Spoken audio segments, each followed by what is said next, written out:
Before I introduce our panelists, I want to tell you a little bit, give you a little brief overview of the Constitution Project's report.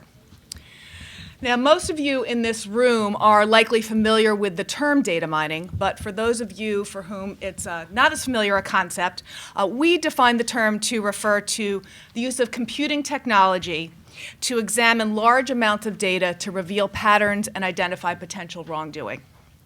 Now, although the term does not technically cover the stage of gathering the data, our report does focus on that stage as well, particularly since so many of the threats to civil liberties do arise in that context.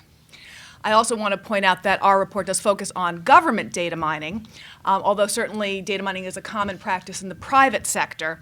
But most of all of the relevant constitutional provisions and most of the relevant legal provisions really do apply only to government actors, and also the threats to civil liberties we believe are greatest in the context of government data mining. So that is the focus of our report. According to the statistics that we cite in our report, the volume of electronically available data is doubling every year, and computer processing speed continues to double every 18 to 24 months or sooner. Now, data mining techniques are not new. They've been used for some time now in the context of detecting fraud, and perhaps most familiarly by the IRS in the context of tax audits and to detect tax evasion. But more recent applications in the field of counterterrorism has begun to raise some more questions in the public and with our committee. So our Bipartisan Liberty and Security Committee came together to explore the issues raised by government data mining.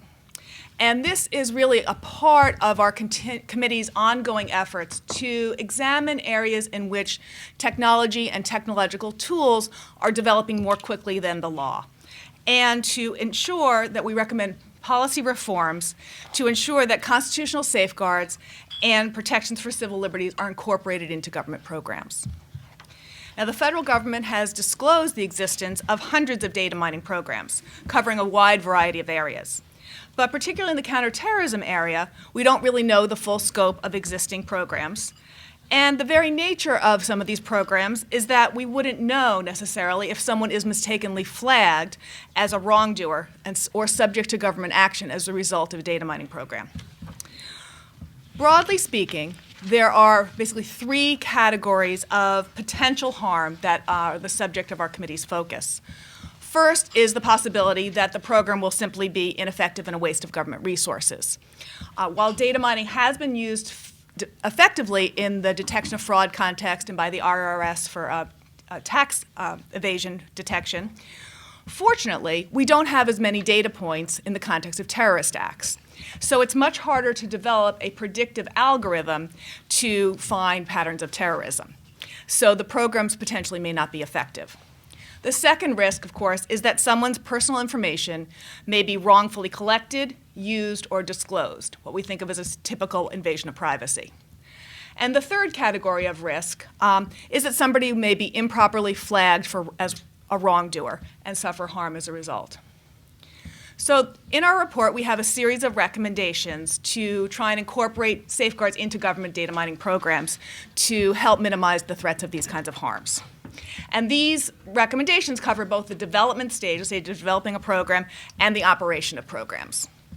So we have a series of recommendations to ensure that at the development stage, the government evaluates the likely effectiveness, cost, and benefits of a potential data mining program before developing the program, and that it designs the program narrowly to focus on its purpose and minimize the intrusion into privacy rights. We also have a series of recommendations focusing on the operation stage. And these recommendations are designed to improve transparency, accountability and oversight, and data integrity and security, as well as to minimize the intrusion on individual privacy. For example, we recommend that whenever possible, programs would use de-identified or aggregate data formats or techniques like anonymous unique identifiers to safeguard personally identifiable information. At the end of the report, we include what we call an action plan, which are examples of some specific actions that the President, Congress, and agencies can take to help incorporate these reforms. And I'd just like to highlight a few of them right now before introducing our panelists.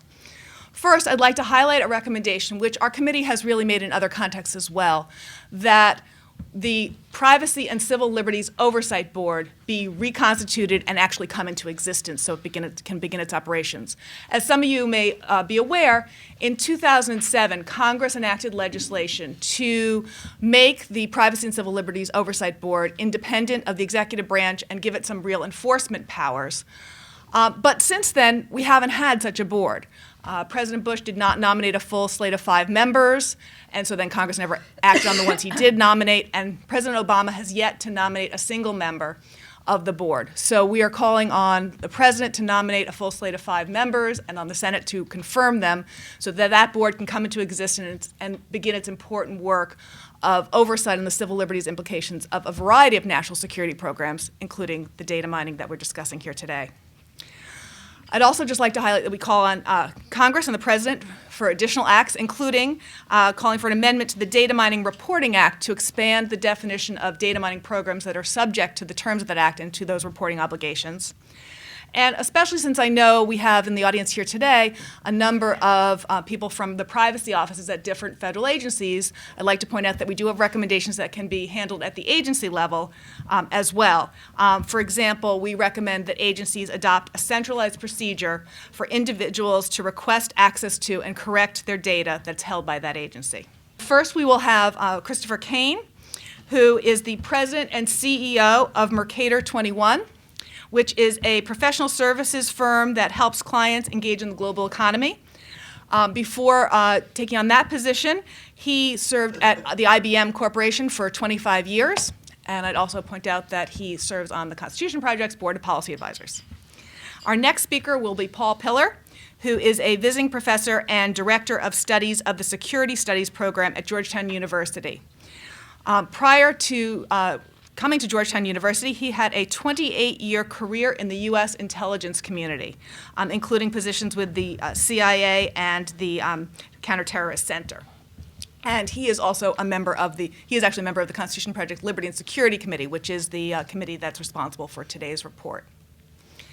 Our next speaker will be Jim Harper, who is Director of Information Policy Studies at the Cato Institute and very active in the privacy advocacy community.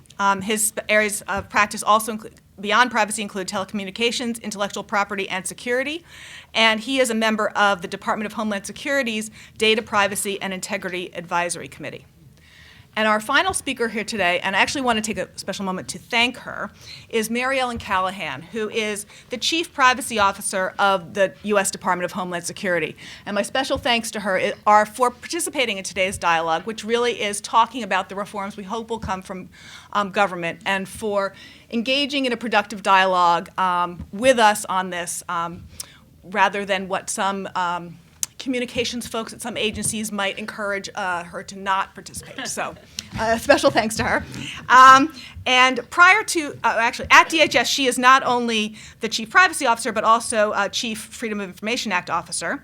And that's a position she's held since early 2009. And before that, she was a partner with the law firm then Hogan & Hartson, which is now Hogan Lovells, where she specialized in privacy and data security law.